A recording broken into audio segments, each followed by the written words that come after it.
안녕하십니까. 맥체인 성경 읽기 민수기 36장, 시편 80편, 이사야 28장, 요한이서 1장. 첫 번째 민수기 36장, 기업을 지키는 지혜, 믿음의 유산과 공동체 질서. 본문 이해에 도움이 되는 배경과 맥락을 소개합니다. 민수기 36장은 민수기의 마지막 장으로 슬로브아스의 딸들이 요청했던 상속 문제의 연속적인 규례를 다루고 있습니다. 앞서 민수기 27장에서 하나님께서는 이들의 정당한 요청을 받아들여 여성도 상속권을 인정해 주었으나 이제 므낫세 지파의 다른 족장들은 지파 간의 기업의 이동을 우려하며 대책을 요구합니다. 하나님께서는 그 우려를 존중하시며 이 상속받은 딸들이 동일 지파 내에서 결혼하도록 명령하십니다. 이는 하나님께서 주신 기업과 지파 정체성을 보호하는 동시에 공동체 질서 안에서 유연하게 율법을 적용하시는 지혜를 보여주는 장면입니다. 본문의 중요 구절을 소개합니다. 민수기 36장 9절. 그 기업이 이 지파에서 저 지파로 옮기게 하지 아니하고 이스라엘 자손 지파가 각각 자기 기업을 지키리라.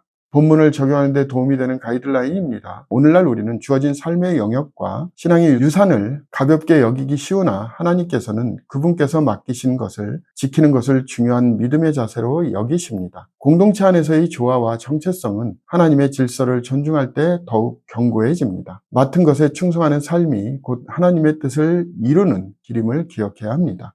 두 번째 시편 80편, 이스라엘의 목자를 향한 부르짖음, 회복의 강구. 본문 이해에 도움이 되는 배경과 맥락을 소개합니다. 시편 80편은 북이스라엘의 멸망 혹은 포로기 전후 상황을 반영하며 하나님을 이스라엘의 목자로 부르며 회복을 강구하는 공동체의 기도를 담고 있습니다. 요셉, 에브라임, 베냐민 지파의 언급은 국왕국 중심의 회복을 염원하는 메시지를 암시합니다. 포도나무 비유는 이스라엘이 하나님께서 심으신 소중한 존재임을 표현하며 주의 얼굴빛을 비추소서라는 반복된 기도는 하나님의 임재가 곧 구원임을 확증하는 고백입니다. 이 시는 신실치 못한 백성이지만 하나님의 긍휼을 기대하며 구원의 회복을 갈망하는 기도문입니다. 본문의 중요 구절을 소개합니다. 시편 80편 3절. 하나님이여 우리를 돌이키시고 주의 얼굴빛을 비추사 우리가 구원을 얻게 하소서.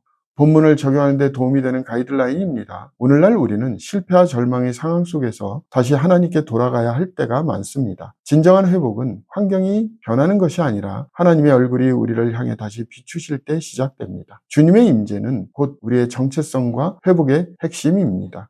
세 번째 이사야 28장, 두 왕국의 멸망과 하나님의 한돌, 말씀에 대한 반응의 결과. 본문 이해에 도움이 되는 배경과 맥락을 소개합니다. 이사야 28장은 에브라임의 교만과 멸망을 경고하며 시작되고 남유다 역시 하나님의 말씀을 경히 여기는 죄를 지적받습니다. 그들은 스스로 사망과 언약을 맺었다고 말하며 인간적인 안전망을 의지하였으나 하나님께서는 시온에 견고한 한도를 세우셨다고 선언하십니다. 이는 예수 그리스도를 예표하는 메시아적 예언으로 그분을 믿는 자는 결코 다급하게 되지 않을 것이라고 약속하십니다. 말씀에 대한 반응은 각 사람의 운명을 가르는 기준이 되며 이 장은 그 진리를 강하게 강조합니다. 본문의 중요 구절을 소개합니다. 이사야 28장 16절. 그러므로 주 여호와께서 이같이 이르시되 보라 내가 한 돌을 시온에 두어 기초를 삼았노니 곧 시험한 돌이요 귀하고 견고한 기초돌이라. 그것을 믿는 이는 다급하게 되지 아니하리로다. 본문을 적용하는 데 도움이 되는 가이드라인입니다. 오늘날 우리는 여러 가지 세상적 기반 위에 자신의 인생을 세우려 하지만 오직 예수 그리스도만이 흔들리지 않는 진정한 기초가 되십니다. 하나님의 말씀 앞에서 겸손히 반응하며 그리스도 안에 삶의 중심을 둘 때 참된 평안을 누릴 수 있습니다.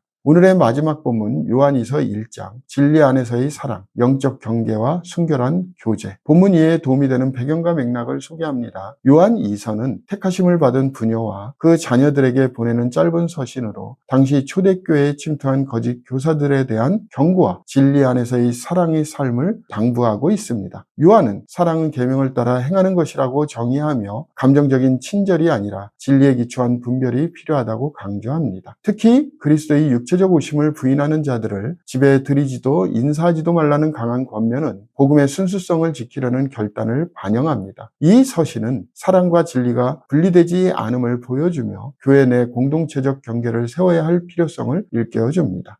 본문의 중요 구절을 소개합니다. 요한이서 1장 6절. 또 사랑은 이것이니 우리가 그 계명을 따라 행하는 것이요 계명은 이것이니 너희가 처음부터 들은 바 같이 그 가운데 행하라 하심이라.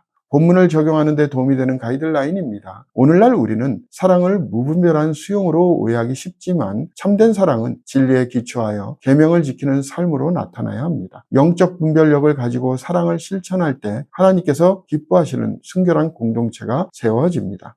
오늘 본문의 요한이서가 시작되므로 요한이서가 쓰여진 목적을 소개합니다. 요한이서는 초대교회 공동체에 스며든 영지주의 이단, 특히 예수 그리스도의 육체적 오심을 부정하는 거짓 교사들에 대한 분명한 경고와 교훈을 담고 있습니다. 사도 요한은 택하심을 받은 분열하는 은유를 통해 가정교회를 대표하여 진리 가운데 거하는 삶과 사랑의 실천을 권면하고 있습니다. 그는 진정한 사랑이란 계명을 따라 행하는 것이며 진리를 부인하는 자들과는 영적 교제를 삼가야 한다고 강조합니다. 단순한 환대가 복음을 훼손할 수 있다는 우려 아래 진리 중심의 분별과 행동을 요청하는 이 서신은 교회의 순결성과 교리의 일치를 수호하는 데 중점을 두고 있습니다. 또한 요한은 직접 얼굴을 마주하며 기쁨으로 교제하기를 원한다는 바람을 통해 진리 안에서 이루어지는 교회의 유기적 관계를 회복하려는 사도적 관심을 드러냅니다. 요한이서는 짧지만 강한 신학적 메시지를 통해 진리와 사랑이 함께 갈 수 있음을 강하게 선포하고 있습니다.